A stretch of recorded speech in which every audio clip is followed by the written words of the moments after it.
Twitter that there was going to be some like question and answer type of video forum today. And I'm not sure how that went. I wasn't able to log on, but I imagine a lot of people have lots of questions going on with the LSAT-Flex and how that's even going to happen. And it's crazy. Yeah. So they did have a lot of questions, and unfortunately, LSAC did not provide a lot of answers. They had this webinar scheduled for a while, and they had some admissions panelists on from different law schools, and they didn't really adjust the agenda to account for last night's announcement about the new online LSAT, also known as LSAT-Flex. And so they will be doing another webinar next week where hopefully they address some of those questions, but I can definitely give a rundown of what I know at this point in time related to that new LSAT. Absolutely. I think that'll be pretty good just to give people a general concept idea of what's going on right now. I think things are changing so quickly because of the whole pandemic. So if you want to just explain how the LSAT-Flex is going to work, how that's going to affect those who registered for March and April, that'll be really helpful. Yeah, of course. So basically what happened is that the April LSAT, also last night they announced that was canceled. It couldn't possibly go forward because most of the US now has stay-at-home orders. So there's no way to administer an in-person LSAT at a testing center if people aren't supposed to leave their houses. So they canceled the April LSAT. They added a new LSAT in late May, mid to late May. They haven't given a specific date yet, but that will be the alternative for those who had initially wanted to take the March or April LSAT. This new LSAT called LSAT-Flex will be administered online. You will take it at home on your computer. It will also be different in that not only will it be at home as opposed to in a center with other students and proctors, it will be 3 sections, not 5. So it's shorter now. But through their detailed statistical analysis, they will equate the scores. So even if you do the at-home 3-section exam, you will still get a score out of 180 that is said to be equivalent or comparable to the traditional 5-section at-home exam. So you're going to do 1 section of games, 1 reasoning, and 1 reading comp. That's it. They're all back-to-back, then you're done. How do you feel like that's going to change the dynamic of difficultiness of the exam compared to those that have previously taken it in person? Do you think it'll be easier or relatively the same? Do you think that maybe they'll make the questions a little bit harder to make up for the fact that it's a lot shorter? Those are all great questions. And I think there are a lot of moving factors such that you can't really say for sure whether at home is better or a testing center is better. If you have fantastic internet at home and you live alone or you have nobody who's going to bother you, that could be a really smooth experience. Alternatively, if you have significant others or roommates or kids or noisy pets, then maybe being at home wouldn't be so great. If your internet's kind of shaky and not super fast, if your computer's old and you have some glitches, it might not be that great for you. I think overall, for at least most of the students I encounter, at home is preferable and shorter is preferable. It's a smoother experience if you're not going to have the proctors circling around or you're in a room full of other test takers who are making noise or being distracting in some other way. And you don't have to worry about where's the test center, how do I get there, do I leave early, do I have to travel for it? All of that's removed.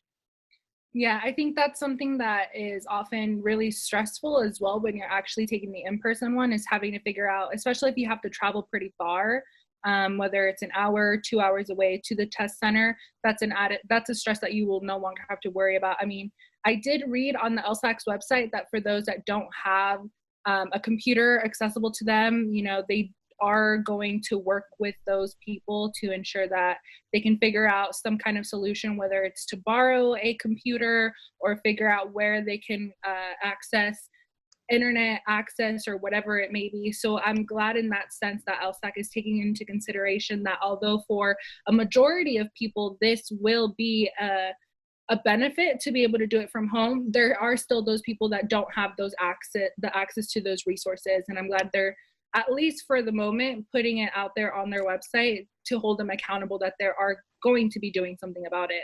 Exactly. They are trying to be very student friendly. The new administration at LSAC with Dean Kelly Testy, she really does want it. She really is committed to equal access. And so if someone does have a barrier of some kind, where doing it at home with good internet, with a good device, if that's not workable, then definitely reach out to LSAC and they will work out some way to make it work for you.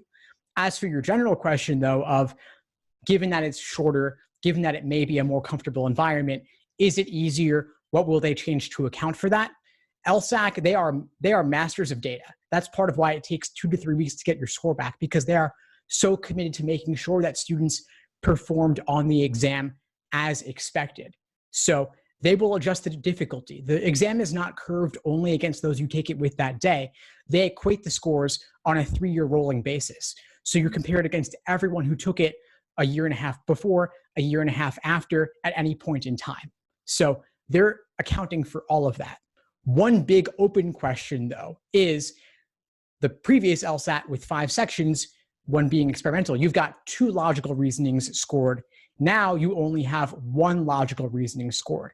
So at the moment, as of April 8th, 2020, we don't know whether it's going to be scored where they're going to double the LR performance to weight it differently to account for that, or whether all 3 sections will be equal. So previously, LR was half your score. Now it might only be a third. Maybe that means you want to focus less on logical reasoning and relatively more on games and reading comp. We just don't know right now on that one. And that's what I was hoping they would answer in their webinar this afternoon, which they did not. Hoping they'll give an answer on that next week, though. Hopefully, especially because the test is in mid to end of May. For those who have been studying until now, I mean, they might have to switch whatever study methods they've been doing or start focusing on one area more than the other. I know I've heard from people that logical reasoning, they focus on it, but they know that they have that safety net that one of them is not, for the experimental, that one of them is not going to be graded. So I wonder how that's going to affect those that have already been studying. It would have been really nice for them to answer it as quick as possible, especially since although they made that announcement yesterday, they had to have had a lot of conversation about how that was going to affect those that are taking the exam. I feel like that's a common sense, no-brainer question that could have been thought about when considering what they were going to do with the LSAT-Flex when announcing it as well. Yeah, that's another factor. Yeah, I mean, the experimental. I mean, when you're doing 5 sections at a testing center, you're essentially wasting 35 minutes of brain power on something that doesn't count, and you don't know when it is. If it's section 5, obviously, if your brain is fried, no big deal, because then it wasn't scored anyway. But if it was earlier and you're wasting your personal time on a section that won't affect your score, and then you're more fatigued for a later section, that obviously has an impact. And so I think LSAC's people are going to be very busy in the 2 to 3 weeks after the online LSAT-Flex, figuring out all of that, adjusting the raw score conversions as necessary, because this is a first-time thing for them. There may also be relatively more tech glitches in this first administration. So something to be aware of. If someone is not in a hurry, I would say maybe don't do LSAT-Flex in May, maybe do it in June, should the June LSAT be canceled, which I think it will be. Absolutely. And I completely agree. Just because with anything, when something launches first, there's always a couple glitches, no matter how hard they try. So I definitely think if the opportunity and the time allows, to probably wait and let those who have to take it around that time in May, so whatever glitches that we're going to have for that, get resolved or come to some kind of solution how to better address those issues. So if it does happen to be that this quarantine extends to June or July, however long it may need to be, we have those issues addressed as far as technical issues. However, the good thing is that at least the test is going to pause. I was reading on the LSAC's website that, if there is some kind of technical glitch, the test will stop the time until that issue will get resolved. At least in that sense, it's not going to eat your time away from taking the actual exam. Exactly. And one nice thing they've done is they've partnered with a company called Proctoring that does online test security. So I get a lot of questions from students.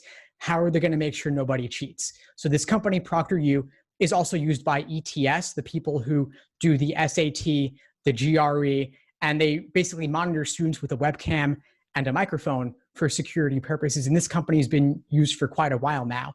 And so they know what they're doing. They're the leader in the field from what I'm reading. And obviously things won't always be perfect. There might be glitches. Could someone theoretically cheat? I suppose it's possible, but I wouldn't count on there being a ton of students doing that. I know people are frustrated with all the changes and they like to throw stones at LSAC, and they're an easy target because they're not perfect and they're a big institution controlling a lot of things. But at the same time, they are doing the best they can. And I think that this will largely go a lot more smoothly than the digital LSAT rollout last year when there were all the tablet malfunctions. Yeah. And in addition, I think it's important to also remember that this is something that everyone is experiencing for the first time, whether it's taking the LSAT or, even companies that were trying to transition working online. All of this is something new for everyone. So I think we kind of have to roll with the punches and see what's going to happen. Definitely take precautions. And like we mentioned in the last video, prepare no matter what. This is the time, especially for those that are already registered. If there's an opportunity to change it, if there really is that question that, the glitches, how that's going to affect the score, I think taking the opportunity to change the test date if possible, and just keep preparing as much as possible, since we have that time. And at least we know now that the LSAT is going to continue no matter what, whether it's in person or online. We still have to be preparing for those exams. Exactly. And speaking to that for a moment, I've been getting emails from students asking, should I do 3-section exams or 5-section exams for test day if I'm doing LSAT-Flex? And I would say practice like it's game day. If your LSAT-Flex is in May, it's 3 sections, do all your timed exams as 3-section exams. Then if you're retaking in, let's say, November, and if November is back to in-person 5-section exams, then do 5-section exams. Ultimately, the content of the exam is not changing. It's just the length of test day and the number of sections you're doing is different. So endurance will be a little bit less important for a 3-section online exam, and you will then have to place more importance on every single question you do. So you might want to adjust your pacing a little bit to make sure you really have super high accuracy, and maybe you work at a faster pace for yourself because you don't have to save up that energy for sections 4 and 5, since you're not going to be doing sections 4 and 5 that particular day. Exactly. Especially since, there's not going to be any repetition of any kind of section. So, once you're done with that section, you're done. You can move on and shift your thought mode into whatever next section you have to take for that exam. Exactly. So Daisy, what other questions do you think we should address regarding this? I think it probably will be nice to address how this exam, in terms of when your scores are going to get back, it's not going to take as long or any shorter than it would if you were to take the exam in person, compared to when we did the digital scores, the digital exam last year. It took about 2 to 3 weeks to get your scores. That, in fact, I am assuming is not going to change, right? Correct. Yeah, I believe LSAC's site said 2 weeks for the online LSAT-Flex, which is a little bit shorter on average than the digital in person. And I think part of that is simply that they can't get it back faster than that because of all the statistics they have to analyze. But they're also working quickly because law schools want those LSAT scores so they can evaluate applications. And law schools, by the way, are extending deadlines. They were waiting to know for certain the April LSAT would be canceled, which it has been. And so now at law schools, more and more, it is school by school, but they are extending deadlines in part to wait for the results of this new May online LSAT-Flex. And they may extend further beyond that as well. If they need more applicants and the June LSAT's canceled and the June LSAT becomes another LSAT-Flex, which I think is quite likely, then they will extend deadlines to wait for the results of that exam as well. Absolutely. And I know as far some schools that email me still, their deadlines have extended to June. So I'm assuming if some of them are doing, most other schools are going to follow as well, considering everything that's going on. And I honestly don't really see this getting any better anytime soon. And probably just even for safety precautions, they might even extend it to June just to ensure that there's not too many people in one room freshly right after they've allowed people to congregate again, if that were to be a possibility. Correct. And I know a number of states, California and Virginia, both extended stay at home until June 10th. June LSAT is June 8th. I don't see how the June LSAT could possibly go forward. And I'm sure many other states will extend to June 10th or beyond if they haven't already. And so I think there's going to be at least one more LSAT-Flex opportunity. And if there are second waves and third waves of COVID, as I've been reading, then LSAT-Flex will be around for a long time. And I think the more administrations of LSAT-Flex that go on, the more that becomes the new normal. And I hypothesize that even when COVID is largely a thing of the past, LSAT-Flex may be here to stay as it becomes the new normal. I think it's very hard to go back on technology once you've advanced. And there are a number of difficulties with administering the LSAT in person. They have to book the testing centers. They have to hire the proctors. They have the issues of getting all the tablets in place, making sure all the tablets are fully charged. And students have to travel quite long distances to take these exams. And if they could offer the LSAT more frequently online, pulling out some of their old undisclosed test forms, I think that has a number of advantages. And I don't see them going back on that. I think so too. I think that's a great point that you mentioned. And I wonder, as far as pricing in the future, just, I guess, kind of to ponder that thought, how that's going to change. You know, maybe if we have the option to pick whether you want the in-person digital, because I mean, they're not going back to paper at all, but, you know, whether they have the option to pick the in-person digital or taking it online, is it still going to be the same $190? As of right now, it's still going to be the same, but I wonder in the future if pricing will change in that regard, or they'll keep it the same as well. So the pricing is actually $200. It's already risen since you did it, I guess. Yeah, Really? $200 a take. Yeah. Oh my God, I thought it was 190. Yeah, it was maybe a year or two ago, but now it's 200. I mean, but the pricing is equivalent for the online LSAT-Flex as well as the digital LSAT in person. So the pricing is equal. I think it will remain equal in the long term as well as the short term, in part because it might seem unfair for those who don't have the option to do one of them to be paying more or less than somebody else. I also think LSAC might save some money by doing it online, but they also have to pay this ProctorU company. They may have more tech support requests from students that require more labor to address, which would increase the relative cost. So I think the pricing won't be ultimately too impacted one way or the other. I don't think it will go down. I don't ever see prices going down, just like I don't see technology ever going backwards. Things tend to increase over time regardless. So that's just something to be aware of. I'm hoping that LSAC does whatever they can to help those for whom taking it at home is not an easy option, especially since if you don't have a working computer, let's say your smartphone's your only device and you can't do it on a smartphone, but you also can't go to the library because you're staying at home, libraries are closed, that presents some unique barriers. And I haven't encountered students who have reached out to LSAC about this, but I'm curious what LSAC will do to help them. I'm assuming probably find some way to lend out some type of equipment, or if anything, if for whatever reason they can't probably just facilitate the change of date to a later time. I mean, really, I don't see what other options they would have. Either just lend them a computer or a Chromebook or something like that they could use, or just let them change the date until a later time.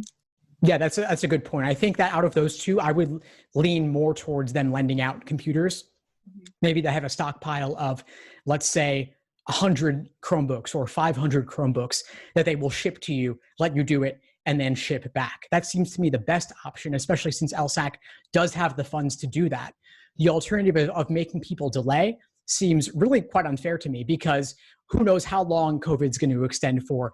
And if your LSAT is delayed, that might mean you're applying later in the cycle, which puts you at a relative disadvantage, not only for getting in, but also for scholarship money. And so I think overnighting someone a Chromebook or 2 days shipping them a Chromebook to lend them, I think would probably be the best way to address that. And they actually do have the tablets anyway, because of all the tablets they had to buy for the digital LSAT. So the resources technically are there for them to be able to lend out those tablets. There we go. Well, here's the funny thing about that, though. So LSAC just bought what I'm sure are tens of thousands of these tablets, the Microsoft Surface Go's, for the digital LSAT. And the new online LSAT is actually on computer, not tablet. Isn't that crazy? So the software is the same. Like the look and feel of the LSAT-Flex will be the same as the digital LSAT previous on tablet, but the device you take it on will be different. So from what I've read from them, you're actually not doing the online LSAT-Flex on a tablet. Okay, so it has to be on a computer then. Exactly. Desktop.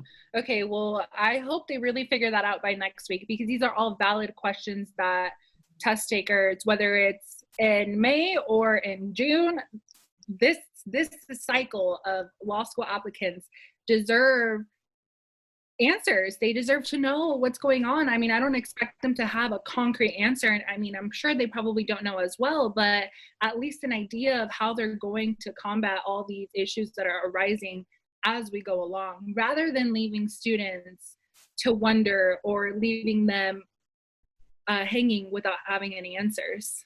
Correct. I think that they've been thrown for a loop quite a couple times. They've really sped up the adoption of the digital last year, and there were some tech issues, but I think they rolled that out pretty fast once the new LSAC administration came in. And I think I'm seeing a lot of efforts from them to be more communicative and more responsive and more student-friendly, which is really nice to see. And they're also acting much more quickly on the new online LSAT than I expected. I would have expected it by June or July at the earliest, and they're rolling this out for May, which is quite impressive. That being said, though, a lot of students were reaching out to them regarding the potential weighting of logical reasoning differently from the other sections. I would have loved to see an answer from them on that during today's webinar. And I don't want people to have to wait till next week to hear on that either, because it changes how you prep. Do you give logical reasoning double time or not? And if the May online LSAT is only a month and a half away, that's not a whole lot of time when you consider the importance of the LSAT and the admissions process and how long students really prep to reach their fullest potential. And so I'm happy to see the changes that are more student focused. I'd love to see even more from them. And I'll keep communicating to students as I learn more along the way over these next couple of weeks. Yeah. So, I mean, I think if you're watching this video right now, think about all of those factors when taking the LSAT. If you are going to be taking the LSAT in May because you were registered in March or April, think about if that's something that you want to do, whether that's a good fit for you, or if you want to change your test date for a later time. Definitely contact LSAC and see if that's a possibility for you. Think about how that's going to affect your application cycle, if you would rather wait until these technical glitches get figured out and this pandemic sorts out a little bit more, if you want to wait until the next cycle. So I think right now we kind of have to just keep rolling with the punches, but think about all those things every time something new comes out, so you have a better idea of what your next steps are going to be, rather than feeling overwhelmed, because everything is changing so fast, really on a daily basis. Yeah, it really is. It really is. And I guess the biggest thing I would leave students with is, once again, take advantage of this prep time under quarantine, make the most of it. And there's a lot of uncertainty around when you'll take the LSAT, what format it might be in, online versus digital in person. But either way, if you're stuck at home, if you have more free time than usual, make the most of it. Buckle down, get your studying done, because amidst all the uncertainty, you can still take control of your own personal LSAT prep. And the content of the exam has not changed at all. So there is no reason not to get down to it if you can. Exactly. And there are plenty of resources out there that are free. I know you offer the LSAT Unplugged free LSAT course. Khan Academy has the free one. So there are courses out there. If you think self-studying is a little more difficult on your end, that's to be expected. No one's really, if you're a first timer, second timer, whatever, you're not really an expert at knowing how to do these things. So take advantage of those resources that are out there to help you get the better scores and get the most out of the scholarships. And if you are going to apply this cycle, take advantage and maybe what do you think about scholarship bargaining? Is that a thing? Is that something that people should be taking advantage of right now, that maybe some schools aren't going to be having the enrollment that they foresaw at the beginning of the year? Well, I'm certainly a fan of negotiating scholarships and doing what's called scholarship reconsideration, where you basically ask them for more money in a very nice and structured way.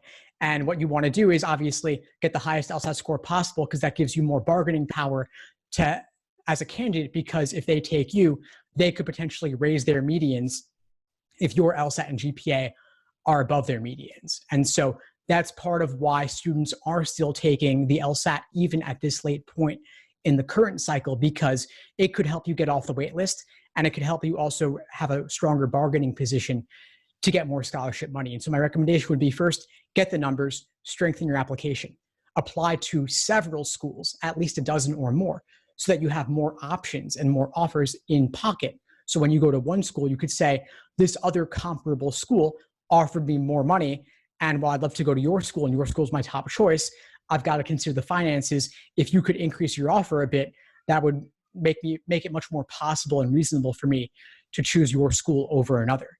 Another thing you'd want to do is calculate your expected cost of attendance in total, including living costs, because those vary by region. So if you can show that you've done the homework and you can make a reasoned argument around your different options and why one makes more sense than another, you could potentially get more money out of them.